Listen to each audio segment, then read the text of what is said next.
Bueno, muy bien, ahí estamos. Hola. Buenas Hola, tardes. profe. ¿Cómo va la vida?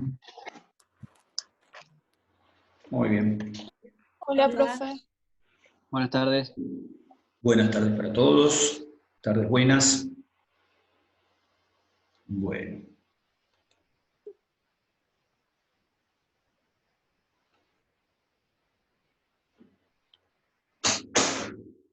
Muy bien. Vamos a redondear el concepto de ayer, de anteayer, bueno, lo que hablábamos anteayer. Vamos a hablar un par de cositas más, que son una que ya tienen que conocer de química, pero que siempre en fisiología le digo que la tienen que mirar para fisiología también, que hace referencia a las concentraciones de o las distintas formas de concentración que hay que medir, que eso se supone que en bioquímica hacen inclusive problemas al respecto, ¿no es cierto? Y que, bueno, nada, yo como en bioquímica tiene que hacer el tema de cálculo, siempre lo dejo para bioquímica, pero igualmente hay cosas, los conceptos hay que conocerlos, ahora después vemos eso. Y nada, si tenemos tiempo, hablamos una gotita, introducimos el tema del viernes para que el viernes sea más fácil realmente entenderlo, porque por ahí se les resulte complicado entender el ciclo cardíaco, como es el ciclo cardíaco. Entonces, bueno, empezamos primero repasando una gotita lo del otro día para para fijar algunos conceptos. Y entonces nos vamos a hablar sobre, ahí les estoy compartiendo pantalla. Bueno, esto nada, pues en WhatsApp no dice nada, nada. Y acá estamos, perfecto. Entonces, el otro día, a ver dónde está.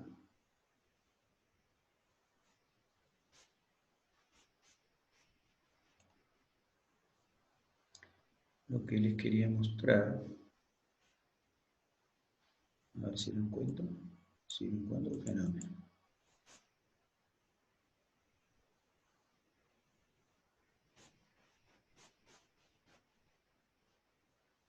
Bueno, y si no lo encuentro, fenómeno también, porque no lo veo. Pero no importa, bueno. Lo que quería era, entonces, a ver si lo tengo al final, creo que lo puse al final. Ahí está. Ahí está, bueno. ¿Me ven todo lo que yo veo ahí? Sí, ¿no es cierto? ¿Están todos ahí a la vista? Sí, profe.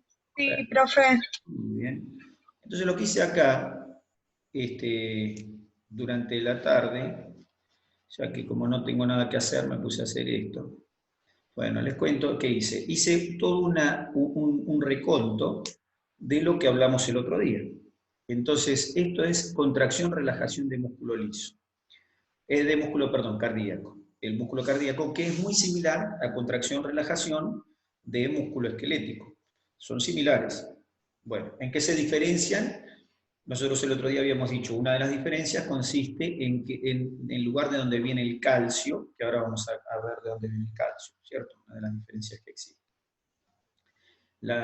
Y la otra, otra diferencia importante es la presencia de discos intercalares en la fibra cardíaca. Pero ahora lo conversamos de vuelta. Miren, ahí vamos. Tenemos despolarización de la membrana celular. Y acá fíjense cómo están los dos esquemitas que vimos el otro día, chiquititos, para que sepamos de qué estamos hablando. Ahora, en esta despolarización, la que me interesa, como este es un músculo cardíaco contráctil, la que me interesa es la de la izquierda. Puse las dos para que se viera que las dos se dan, no es que se da una. Fíjense ahí a la comparación chiquitita, pero se puede ver la comparación de menos 90, como se inicia una, y la otra como se inicia más arriba, ¿no es cierto? Es decir, hay una diferencia de potencial ya de entrada diferente. Pero no importa, eso era para compararlas ahí, para que las veamos comparaditas una al lado de la otra. Pero lo que sí vemos acá en la de la izquierda es cómo vemos el ascenso rápido del potencial de membrana, es decir, la diferencia entre lo de adentro y lo de afuera, y se ve que cómo cambia entonces la polaridad de la célula. Esto se debe a que entra sodio en grandes cantidades a la célula, y la célula que era negativa adentro se hace positiva. Entonces la diferencia de potencial se modifica, y eso lo veo medido en milivoltios, y entonces asciende rápidamente la curva con el sodio, luego los canales de sodio se cierran aquí arriba en este punto superior, y luego que se cierran los canales de sodio, los canales de potasio, empiezan a repolarizar la célula hasta que se abren canales de calcio, y entonces entra calcio a la célula, y por un tiempito, mientras va cayendo despacito la pendiente, están abiertos los canales de calcio y dejan entrar calcio a la célula. Efectivamente, la despolarización de la membrana va seguida, o ese proceso de despolarización, repolarización, es decir, el potencial de acción, que es ese cambio de polaridad, va seguido de la entrada de calcio a la célula, que es lo que dice acá en la flecha. Entra calcio a la célula. En esta meseta que se está viendo acá, está entrando calcio dentro de la célula, de modo tal que la célula recibe calcio externo. Claro, eso le modifica la polaridad y se la mantiene más o menos por un tiempito, hasta que los canales de calcio se cierren. Bueno, este pedacito desde acá, más o menos, hasta acá, más o menos también, es el momento en que está entrando el calcio. O sea que lo que estamos viendo acá es la despolarización del sodio, ¿no es cierto? Y antes de la repolarización, o durante la repolarización, estamos viendo la entrada de calcio. Bueno, eso es lo que se ve acá. Entra calcio dentro de la célula, lo inunda el citoplasma. El calcio no debe estar dentro del citoplasma en términos generales dentro de ninguna célula. Las células tienen concentraciones de calcio menores que el intersticio, tienen 10.000 veces menos concentración que el intersticio, porque el calcio dentro de las células puede producir problemas, pero una de las cosas es decir, puede producir problemas, ¿por qué? Porque el calcio sirve para que haya actividades dentro de la célula. Entonces, si yo inundo de calcio la célula, la consecuencia es que esas actividades se llevan a cabo. El problema es que las tengo que llevar a cabo de forma controlada. Una de las actividades que se llevan a cabo cuando entra calcio a la célula es esta, en el músculo cardíaco. Cuando entra calcio dentro de la célula, el músculo cardíaco o el músculo esquelético se contrae. En otras células pasan otras cosas. Por ejemplo, en una célula pancreática, la entrada de calcio a la célula pancreática implica que la célula pancreática libera insulina. Pero no queremos que libere insulina todo el tiempo, o sea que necesitamos que entre calcio solo cuando se necesita liberación de insulina. De modo tal que entonces el calcio tiene esa actividad en esa célula. En otras células el calcio estimula, eso en todas, o en la mayoría, el calcio, la entrada de calcio estimula estimula la activación o inactivación de ciertas enzimas. Entonces el calcio se une a esas enzimas, las activa y empieza una actividad enzimática, o al revés, la inhibe. Es decir, que el calcio dentro de las células tiene que estar muy bien regulado, porque activa cosas dentro de la célula que no es que no tienen que suceder, pero de forma controlada. La contracción muscular está dentro de esos procesos que tienen que estar controlados. Motivo por el cual el calcio siempre está del lado de afuera, pero existen circunstancias como estas, en las que se abren canales de calcio, como adentro la concentración de calcio es muy baja, y además como el intracelular es negativo, entonces el calcio, ni bien se abren los canales de calcio, inunda el citoplasma. Bien, al inundar el citoplasma, toma contacto con una proteína que es la troponina. Y acá vemos un filamento fino en verde, lo estamos viendo acá. ¿Y qué estamos viendo? Estamos viendo bolitas verdes, que son la actina, una línea amarilla doble, que son los filamentos de tropomiosina, y estamos viendo en color naranja unas bolitas que corresponden a la troponina. Lo que nos muestra este esquema es cómo, miren cuál es la diferencia entre arriba y abajo. Fíjense, acá arriba la troponina se está uniendo a la tropomiosina, o sea, el amarillo oscuro se está uniendo al amarillo clarito. Vamos a ponerle naranja para que no nos confundamos, ¿no? El naranjita se está uniendo al amarillo y lo está empezando a desplazar. Y miren lo que hizo acá. Desnudó este segmento. Lo desnudó, ¿ven? Todo este segmento que está acá está desnudado, porque acá estaba pegadito pegadita, la tropomiosina estaba pegadita a la actina en este canalcito que estaba ahí. Bueno, miren cómo esta molécula naranjita terminó por desnudar este lugar. ¿Y qué es ese lugar? Ese es el lugar, que acá lo veo más grande, es el sitio de unión para la cabeza de miosina que tengo acá.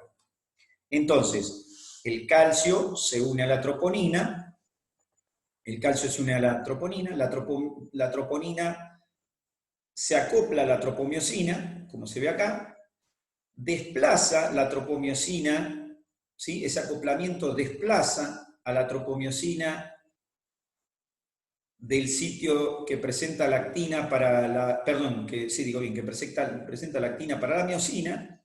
Entonces, desplazamiento de la tropomiosina, que es esto que está acá, esta parte del dibujo, se desplaza a la tropomiosina, se desplaza al filamento amarillo, se lo desplaza del sitio de acoplamiento entre actina y miosina, se lo deja libre, y entonces, al quedar libre, que acá ya lo veo libre y como esperando como una boca, entonces se acopla la cabeza de la miosina con la actina. Acá no se ve justo el acoplamiento, pero ahí va a suceder en cualquier momento, ese acoplamiento. ¿Está bien? La hidrolización de ATP de la cabeza de miosina hace que ésta se mueva. La realidad es que en el libro van a ver que sucede al revés, pero no importa, para nosotros es suficiente que entendamos que el ATP se hidroliza para mover la cabeza, porque en realidad es que primero se hidroliza, se mueve la cabeza, se acopla y después vuelve a su lugar. Pero no importa, para nosotros es lo mismo, no cambia nuestra situación. Lo que sí tiene el entendimiento del proceso consiste en que la cabeza se une a la actina, se une al filamento fino, y entonces se produce un desplazamiento. Efectivamente eso sucede. Y que hay consumo de ATP. Y esas son las cosas importantes de eso, ¿no? El consumo de ATP. Como consecuencia de esta unión y el desplazamiento, se produce esto, que es el acortamiento del sarcómero, y por ende de la fibra muscular. ¿Ven? Ahí está el sarcómero, la fibra gruesa roja, la fibra fina de color celestito, se desplaza la fibra, las cabezas de miosina se desplazan y desplazan el celestito hacia el centro del sarcómero, y entonces se acorta el sarcómero unos pocos nanómetros. El acortamiento de todos los sarcómeros produce un acortamiento de la fibra de algunos pocos nanómetros, algunos nanómetros, o a veces algún micrón, nada grande, y entonces eso sumado entre todos los músculos que están entre todas las fibras musculares que están en el músculo, produce un acortamiento global del músculo. En el caso del corazón, el acortamiento global produce, como ve, yo lo hago mímicamente, el acortamiento global produce una reducción de las cavidades del corazón. Entonces la consecuencia es esa. ¿Qué pasa cuando entra el calcio a la célula? Acá, en el mismo momento que entra el calcio, no lo quise poner al lado porque ya era un despiole en la diapositiva, iba a quedar muy despiolada, pero sí se los comento. Cuando entra el calcio, ni bien entra el calcio, automáticamente se ponen en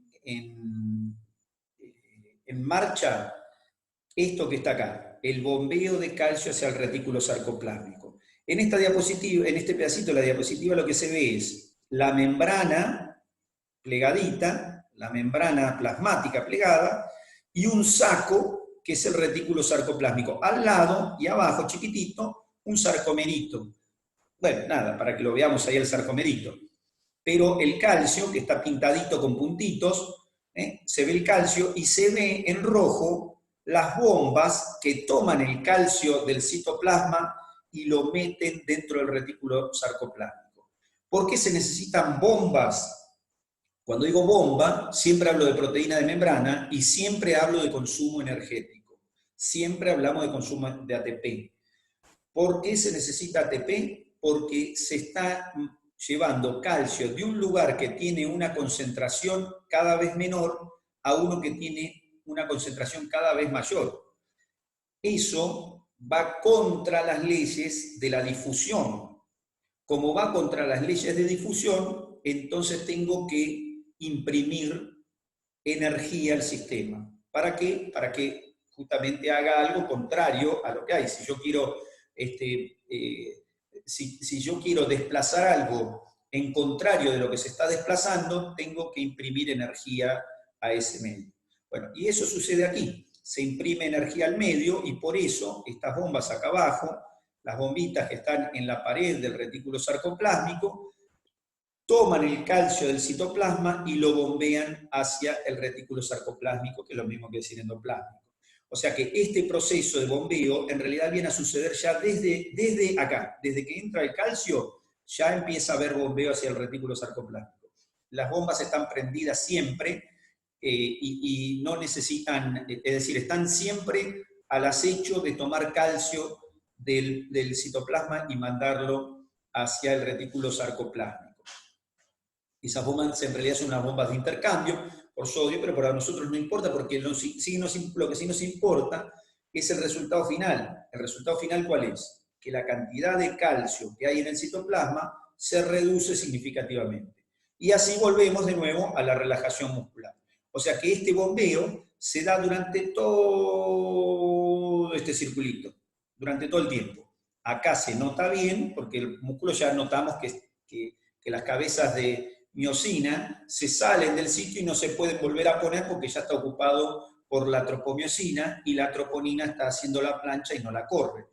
¿Por qué? Porque la troponina no está acoplada a calcio. Entonces, como la troponina ya se va desacoplando del calcio, entonces la tropomiosina dice, correte miosina, que este lugar es mío, y ahí se mete y vuelve de nuevo entonces en la cabeza de la miosina a su lugar, y entonces se relaja el músculo y puede empezar el próximo ciclo. Esto vale también para el músculo esquelético. Cada vez que contraemos el músculo esquelético, vale esto. Entonces acá les mostré todo el estado de relajación y contracción. Aquí en esta otra nada, en la anterior acá. En esta otra diapositiva, nada, esta la copié hace un ratito del internet porque la vi y me pareció que estaba bien. Esta es robada, ¿ves? Ahí dice Cepech, no sé qué dice ahí, pero la vi en el internet y me pareció que también muestra lo mismo. Ahí está, pero en gran escala. Ahí veo la miosina con su cabeza, el ATP que se le une, porque la cabeza de miosina tiene un sitio de unión específico para el ATP, cómo el ATP se une, cómo la cabeza está buscando su sitio activo, ven, ahí está el sitio activo, el sitio de unión, y acá como la troponina en violetita está corriendo, está desplazando a la tropomiosina para que quede despejado ese sitio de unión y se una a la cabeza de la miosina. ¿Ven? Ahí abajo dice el calcio se une a la troponina C. Troponina C es la parte de la troponina que se une al calcio. Entonces el calcio se une a la troponina C, que es un pedacito de la troponina, lo que provoca un cambio en la conformación de esta. La troponina entonces desplaza la tropomiosina, al cambiar su conformación, cambia la conformación de lo que está al lado, entonces mueve a la tropomiosina y expone los sitios de unión a la miosina en los filamentos arteriales. Dice lo que ya sabíamos, nada, lo único que hice fue mostrar esto agrandado para que se vea entonces una cabeza de miosina. Ahí está la cabeza de miosina en una posición, acá se la ve en otra, pero bueno, la cuestión es que de estos movimientos depende entonces la contracción muscular. Me pareció que esto les iba por ahí clarificar la situación porque muestra, bueno, paso por paso lo que sucede durante la contracción del músculo y la relajación del músculo cardíaco. Es decir, que eso nos muestra lo que habíamos hablado antes. Respecto de, entonces, esa era la aclaración de esto. Después,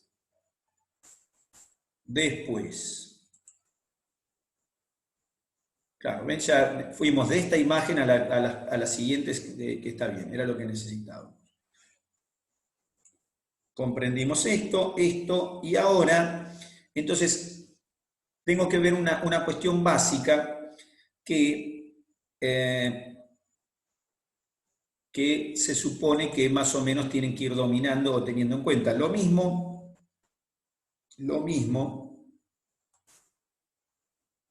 ahí estamos, esperen un poquito, ahí. Esto que está acá se ve, ustedes ven en la pantalla en este momento un Word, ¿correcto? Sí, No, profe. el Power. Vemos el Power, profe. El Power. Que dice concentración. Ah, El Word no se ve, pero bueno, vamos a hacer así, miren, vamos a hacer así, para que quede ahí, a ver si me lo hace esto. Esperen un segundito. No, porque quería que esto que les voy a poner ahora acá, se lo voy a poner en el... Se lo voy a poner acá, a ver si se puede. Y cambias la pantalla que estás compartiendo, podés mostrarnos el Word. Sí, sí, pero espera, a ver si lo puedo hacer acá esto y ya está, y queda en el Power. Quedó chiquitito. En realidad es nada, quiero mostrar una cosa muy simple, no tiene nada de especial, ni terrible, ni nada. Lo que quiero es que vean esto que está acá. ¿Qué es esto que está acá? Esto. Bueno, esto justo, pero vamos a hacer una cosa que es cambiarle el color, pero vamos a cambiar el color para que se vea todo el color. Lo que hice acá fue tomar cada uno de los elementos, pero vamos a poner en negrita, lo vamos a poner en negro todo. Ahora copio acá. Es simplemente un listado de los elementos básicos, se los pongo acá, ahí está, de los elementos básicos cuyos símbolos quiero que conozcan porque, nada, porque yo cuando escriba los símbolos voy a escribir, cuando escriba, nada, voy a escribir directo los símbolos. Entonces esto lo doy como conocimiento, nada más que porque hay que conocerlo. No es que esto es como si yo les muestro ahora, no, un poquito.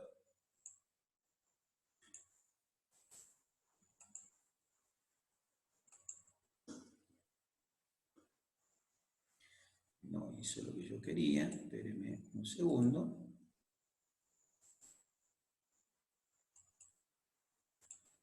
Nada, son los símbolos básicos que me interesa que conozcan, porque esto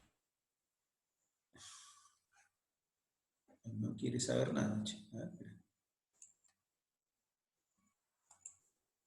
Para que yo me tomo el trabajo de hacer esto ahora, para que después no me tenga que tomar el trabajo de escribirlos.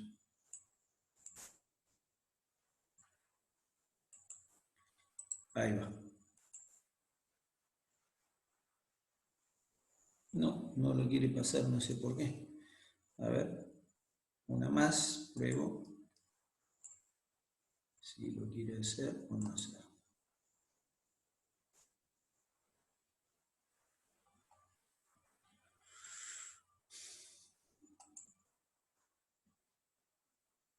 O sea que a ustedes solo les llega nada más que el Power en este momento. Lo que yo estoy trabajando ahora no pasa nada. Mirá vos. no, profesor, el Power. Bueno, así que están nada más que a la expectativa de esto. Entonces,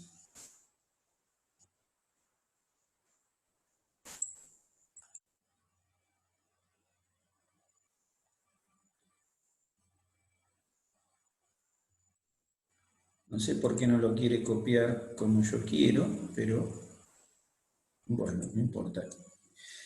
Si no lo hace, igual yo le voy a mostrar. Esto es para que los símbolos de estos elementos que están acá, nada, estos hay que conocerlos. Si yo escribo el símbolo Ca es calcio. Bueno, no importa, lo voy a poner así.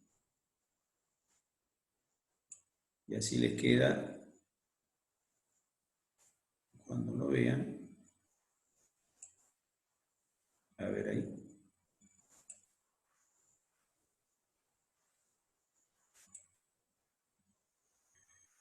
Bueno, cada uno de estos elementos, lo voy a dejar un ratito para que quede la imagen, así después la pueden mirar tranquilos la imagen.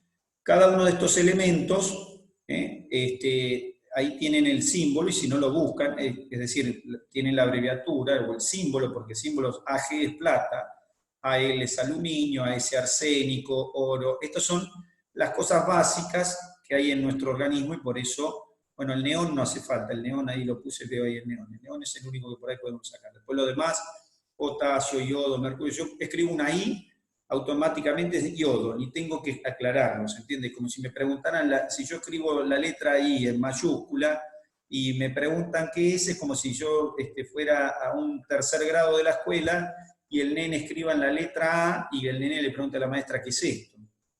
El nene de tercer grado ya eso lo tiene que saber como si fuera una letra, efectivamente, es una letra. Bueno, nada, esto es para que sepan esas letras. Bueno, y la otra cosa que me interesaba, que eso no era lo que me interesaba, en realidad eso era nada más que a título de comentario, es esto que está acá. Bueno, concentraciones. Concentraciones en realidad, dos palabras de concentraciones. Quiero que se conozca, quiero que tengan el concepto de molaridad y osmolaridad más o menos claro. Que supongo que ya alguna palabra en química estuvieron hablando, ¿correcto?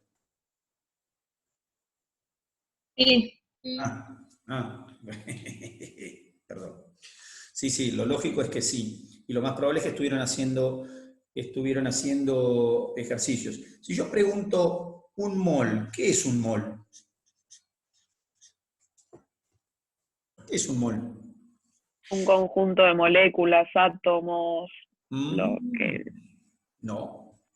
No me digan un mol que es un shopping, porque eso no. Pero... ¿Una unidad de medida? ¿Cómo? ¿Una unidad de medida? Bueno, es una unidad de medida, está bien, eso está bien, pero no lo define realmente, ¿está bien?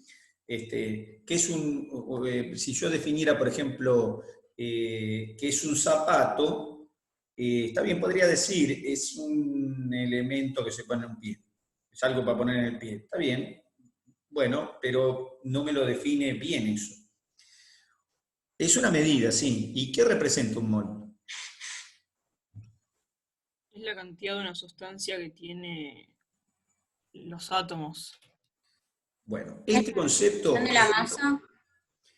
Este concepto lo tienen que tener, esto es como una letra, lo mismo que la letra en primer grado. Para mí es como una letra, y para química, si no saben esto para química, lo van a matar en química, no sé, lo van a liquidar. Pero un mol es la expresión en gramos del peso molecular. ¿Se entiende lo que dije? Expresión en gramos del peso molecular. Que también podríamos decir, en vez del peso molecular, el peso atómico. ¿Qué es el peso? El peso, ¿qué sería el peso? ¿Los átomos tienen peso?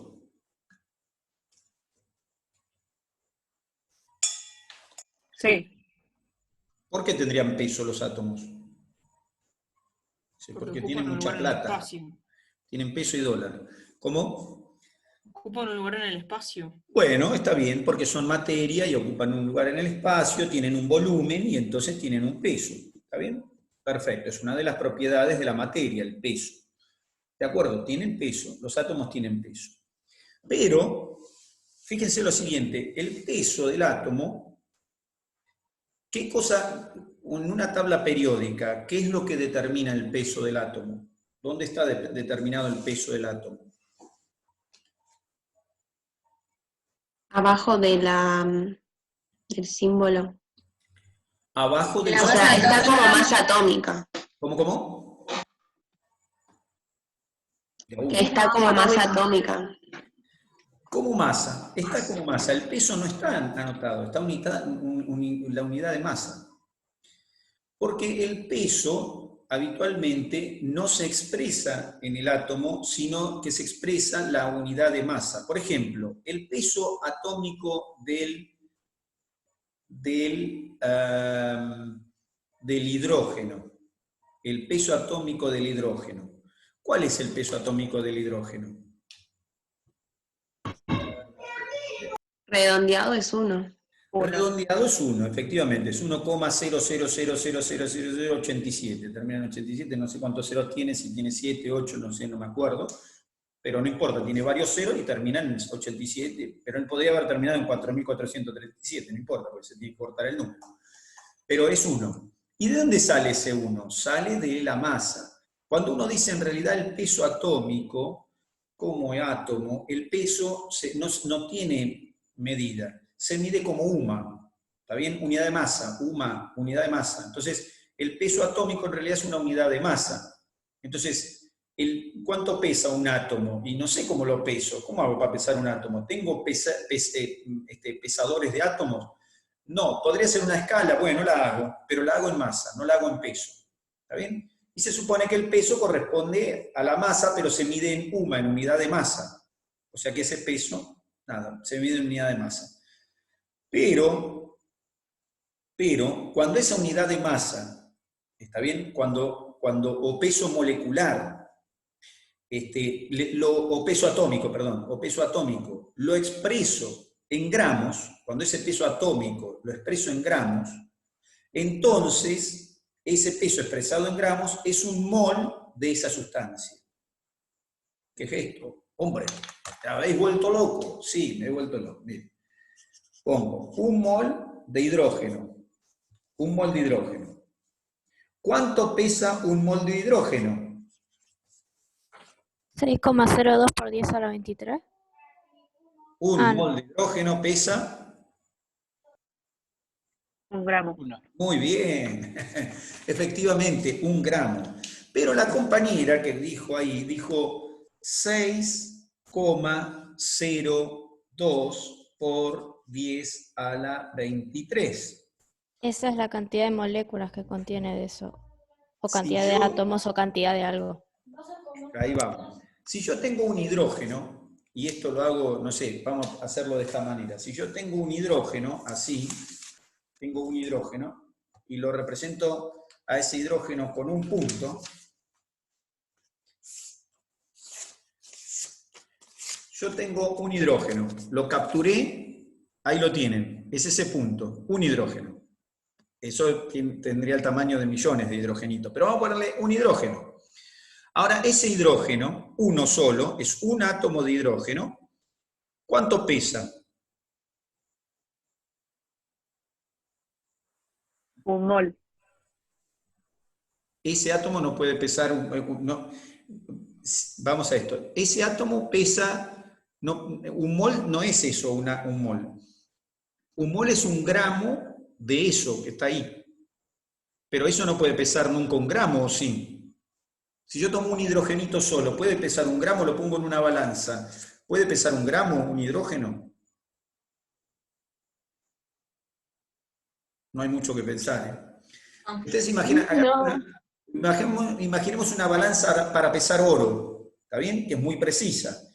Entonces yo agarro 1 gramo de oro y lo pongo sobre la balanza. ¿Creen que del otro lado de la balanza, yo poniendo un átomo de hidrógeno, puedo hacer que se equipare la balanza? No. No. No, ¿no? O sea, yo pongo un hidrogenito de un lado y del otro lado pongo 1 gramo de oro. 1 gramo de oro. ¿Y creen que la balanza va a estar, así? ¿O creen que la balanza va a estar, así?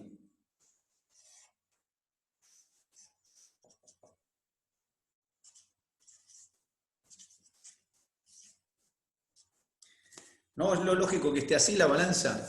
A ver dónde está la balanza. Ahí. Es decir, 1 gramo de oro por abajo y yo pongo un hidrogenito solo ahí arriba, nada, no pesa nada un átomo de hidrógeno. Pero sí pesa, ¿qué pesa? ¿Uno qué? Uno UMA, por unidad de masa, no pesa eso, 1. 1 UMA, pero no 1 gramo, 1 UMA. Para que pese 1 gramo, ¿cuántos hidrogenitos tendré que tener para conseguir 1 gramo? ¿Cuántos hidrogenitos tendré que poner en esta balanza, acá? ¿Cuántos átomos de hidrógeno tendré que poner acá para que pesen 1 gramo? 6,02 por 10 a la 23. Perfecto. Tengo que poner 6,02 por 10 a la 23, porque ya sé que eso es 1 gramo de hidrógeno. ¿Cómo lo sé? Porque es lo mismo que 1 mol para este caso. Entonces, si yo quiero poner el gramo de oro, tendría que agarrar una bolsita una bolsita que pese 0, vamos a ponerle, para que no haya diferencias, una bolsita que pesara 0 imaginaria nuestra, meter adentro el hidrógeno, ¿no es cierto?, a presión, adentro de esa bolsita, y lo apoyo del otro lado, y entonces los dos lados de la balanza van a estar igual. Quiere decir que un gramo de hidrógeno equivale a 6,02 por 10 a la 23 átomos de hidrógeno, que en este caso son las moléculas. En realidad son moléculas de hidrógeno. ¿Está bien? 6,02 por 10 a la 23 moléculas de hidrógeno. Quiere decir, bueno, que sí serían los átomos para este caso. ¿Está bien? O sea que necesito esa cantidad de hidrogenitos para llegar a un gramo. Cuando yo tengo el peso molecular y lo expreso en gramos, a eso le llamo mol. Pero no me está diciendo el peso en gramos, no me está diciendo la cantidad de moléculas que hay. ¿Está bien? Por ejemplo, en el hidrógeno, un mol es un gramo. ¿Está bien? Pero en la glucosa,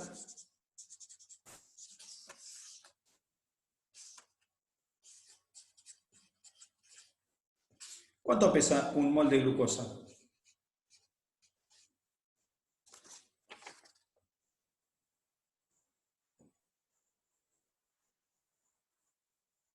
$180 gramos. Perfecto, mire cómo sabe, qué bárbaro. 180 gramos. Efectivamente, un mol de glucosa pesa 180 gramos, pero la glucosa no está hecha de un solo átomo, está hecha de carbono, oxígeno e hidrógeno. Pero yo les pregunto ahora esto. Esto me dice que un mol está hecho de un solo carbono, un solo oxígeno y un solo hidrógeno. ¿Un mol de glucosa está hecho con un solo átomo de hidrógeno, uno solo de oxígeno y uno de carbono? No. No, no está hecho de eso. Y ahora, una molécula de glucosa, ¿de qué está hecha?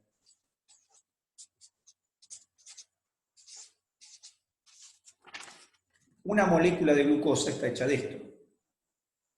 C6H12O6. ¿Qué significa eso? 6 átomos de carbono, 12 de hidrógeno y 6 de oxígeno. Perfecto. Eso es lo que significa eso que estoy escribiendo ahí. ¿Lo entienden todos eso? Quiero respuestas. Sí. Sí. Sí. Sí. Muy bien, perfecto. Ahora digo, 6 átomos de carbono, 12 de hidrógeno y 6 de oxígeno. Entonces agarro 6 átomos de carbono, 12 de hidrógeno y 6 de oxígeno. ¿No? Ahí están, mis bolitas. No importa las bolitas. Ahí tengo 6, 12, 6. ¿Está bien? Y eso me forma una molécula de glucosa. ¿Vieron alguna vez glucosa en la vida? El otro día les pregunté. ¿Vieron glucosa? No. Bueno, vayan a la casa dietética, van a la dietética y le dicen, discúlpeme, don Ángel, ¿tiene glucosa? Sí, en mi cuerpo tengo un montón, dice el tipo. No, me interesa la otra, la que usted vende. Dice, ah, sí, cómo no. ¿Me muestra el frasquito, por favor? ¿Cómo no? Y va y trae un frasquito y adentro hay una cosa como una miel. Dice, no, miel no, glucosa. El tipo lo mira con cara de diciendo, ¿a dónde viniste? ¿No? Porque claro, es como diciendo, ¿quién vino acá? Le dice, no, esto es glucosa, se parece a la miel, pero no es miel, es glucosa. Ah, qué bueno, dicen ustedes. Bueno, está bien, 180 gramos, ¿me da 180 gramos de eso? Y se lo vendo por frasco. Bueno, no importa, véndame 180 gramos. Bueno, fenómeno, les vende 180 gramos en un frasquito. Entonces van el frasquito y les pone 180 gramos de glucosa en un frasquito. Acá adentro 180 gramos de glucosa. Ahora yo les pregunto, 180 gramos de glucosa. ¿Está bien? Acá hay 180 gramos de glucosa y acá tengo una molécula de glucosa superampliada de la molécula que puede haber acá. Ahora pregunto, acá adentro, ¿cuántas moléculas de glucosa hay? Es decir, ¿cuántos C6H12O6 pueden haber acá adentro?